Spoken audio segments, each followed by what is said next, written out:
foreigners cannot engage in retail businesses in Ghana. This is according to Akufo-Addo. Akufo-Addo is the president, Ghanaian president, and he has said that his government is working to ensure strict enforcement of the country's laws to discourage foreigners from engaging in retail businesses in the country. The president said he sides with the Ghana Union of Traders Association, GUTA, interpretation of the country's trade laws that only locals can work in the retail sector. He, however, said he does not agree with people taking the law into their own hands to enforce the laws. In his words, he said, members of GUTA are right in their interpretation of the laws of our country. The laws of our country, until they are changed, have banned foreigners from engaging in retail trade in our country, as well as activities in our markets reserved those for Ghanaians. So if people who are not Ghanaians are involved in it, people are entitled to get agitated about it. That's what the president said. President Akufo-Addo made a statement while addressing journalists at the Jubilee House on Friday at this year's media encounter. The Ghana Union of Traders Association, GUTA, and particularly Nigerian traders in the country have been in bad terms following the series of actions taken by GUTA to stop Nigerians from trading within the retail space. Most of it involving forceful closures of their shops. There have been calls for the two to meet and resolve their challenges to work cordially, but GUTA has expressed its unwillingness to be part of such meeting. The Nigerian traders have, however, insisted that the ECOWAS protocol, which allows the free movement of people, goods, and services in West African countries, also allows them to trade in Ghana. So, guys, this is just what it is. But President Akufo-Addo is advocating for strict enforcement of the country's laws that bar foreigners from trading in the retail space. That inclusive China. Chinese people are all over the place in Ghana. In his words, he said, what we need to do is to be more rigid in enforcing the law, be more strict about the enforcement of the law, and I am hoping that the measures that have been put in place with the support of GUTA as they begin to work now will make it possible and therefore bring down the decimal. The Nigerians cannot complain about our enforcement or the laws of our land. They do it in their country.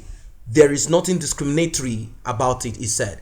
What I think, and I am hoping that we could put up some kind of handle on this so people do not take laws into their own hands. That is why I made that intervention with GUTA and the leadership, that they cannot take the law into their own hands by just closing down shops. There is no future in that, Akufo-Addo added. Now, there are a lot of mixed reactions as regards this, as a lot of people will misinterpret the ECOWAS treaty that permits you to free trade and permits you to move around the whole of West Africa.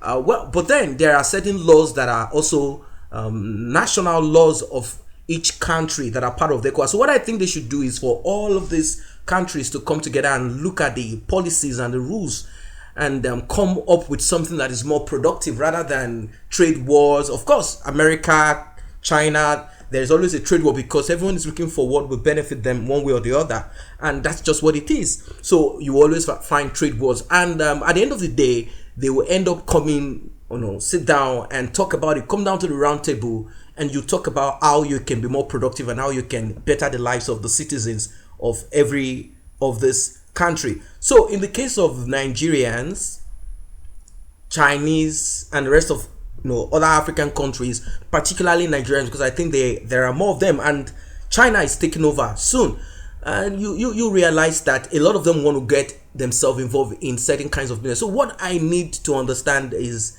this: in the laws in Ghana, are there a form of you go in there to register, you go to any of their trade ministries, you register, even if it's a small business that you are going to be involved in, because I want to know how they pay tax and all the rest of stuff, all of these things. So from I believe beforehand they should have known that there are certain businesses that you cannot open, and that would have reduced all of these issues, because they should be given a kind of license somehow. That is the way to curb all this violence and issues and disagreements. When you come into a country, you want to open up a business. Now there are different kinds of business. They are talking about retail businesses here, and I once read that there are other kind of businesses and artisan jobs, and that they don't want, they are not actually allowing other nationals to get involved, like hairdressing, having a tailor workshop and carpentry and some other jobs like that. So if you cannot get yourself involved in any of that, it's simply put,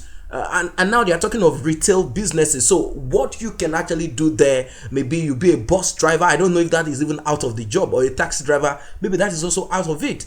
And from what I'm also, that means you have to just come in there, invest in Ghana, open up a big multinational company. At least you'll be able to employ 20-30 people. Maybe that is the kind of investment that they are talking about. Then they need to come down to the drawing table and sit down amongst themselves and decide on what that ECOWAS treaty is all about. What is the free trade, free movement, and all of that? What is this all about? They need to clarify this so that people don't get themselves mixed up into, we can move around, we can do businesses all around and all of that. Even in the West, they have the Schengen countries, they have the European Union, in which you can move back and forth, you can open up a business. But then there are processes to this too. There are processes, there are ways. Then I don't think they will say, no, you know what, you cannot open this kind of hairdressing shop here in my country because it is just for my people.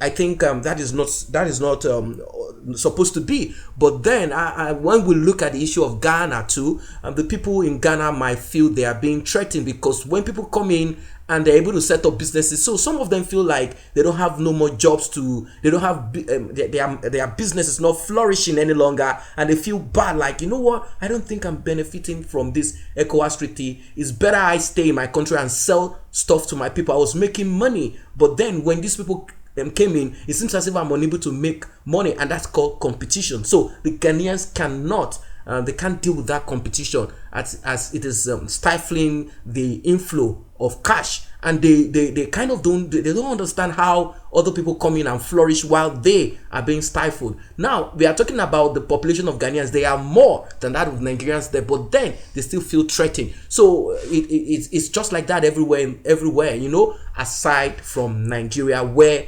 the population is also much, but then you won't find Nigerians worried about foreigners coming in to do business. But then we still have our own internal issues. We have our internal issues. But then if it comes to businesses, I think they can work around that. As more population brings in more businesses, they need to sit down and talk about it, rather than allowing, just like the president said, he said Guta is right according to their constitution. So they need to relate that constitution or the laws and the rules they have as in line with the provisions of the laws that are in the ECOWAS treaty. That's my own take about it, because at the end of the day, it's more or less like, Ghana and Nigeria are not supposed to be, they are not in that level of, how would I say, they are not supposed anyway. In conclusion, Ghana and Nigeria, or any of the West African countries, or any of the African countries, or any of the countries in ECOWAS are not supposed to get themselves involved in all of this conflict and all of that. It's time for us to build up rather than for us to destroy for some